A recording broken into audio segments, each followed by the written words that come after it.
Folks, so today we are in the studio with Natasha. Say hello, Natasha. Hi, Natasha. Ah, nice.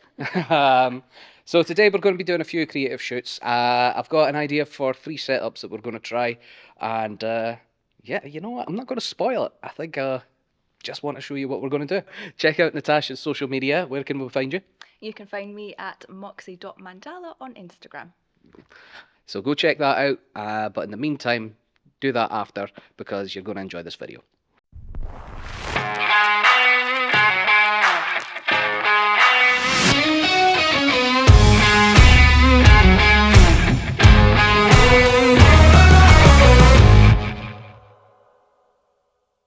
So we didn't actually mention this at the beginning, but Natasha's actually a burlesque performer, so the theme of this video is actually going to be burlesque and boudoir. Now, I've always been fascinated and equally intimidated by boudoir photography. It's one of those styles of photography that when it's done well it can look really beautiful, but the line between doing it well and not is really thin and easy to cross over.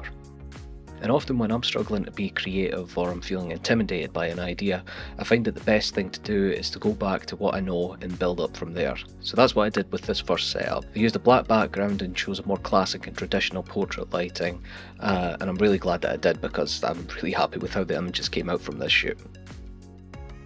As you can see in the video, we had a key light in front and to the right and pointed down towards Natasha. I then placed a silver reflector on the opposite side to soften up the shadows that the key light created, and lastly I placed a second light behind and on the left of Natasha as a hair light and to highlight the edges and create a little bit more shape in the image. For the next setup I went for something a little bit different.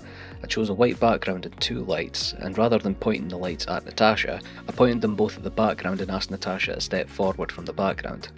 What's really nice about this setup is that you can create a full silhouette of the subject by adjusting the contrast, shadows and blacks.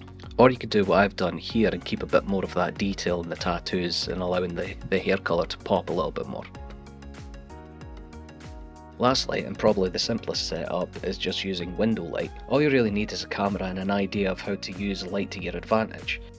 Now, as you can see, we're in a studio full of props and costumes that can be quite distracting, so the challenge for this shoot was to not allow any of that to be visible. And using a combination of angles and focus depth, I think I managed to pull it off.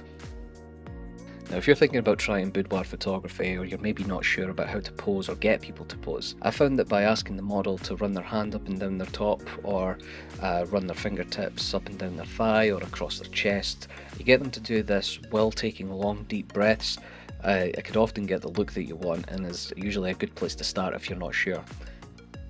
The important part is communicate. Communication is always key, and if you're really struggling, don't be afraid to demonstrate.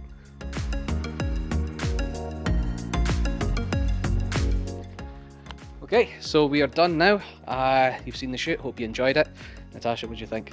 Oh, it was a really good day. Got some really good results, didn't we? Yeah. Did you have fun? I had fun. Was it warm?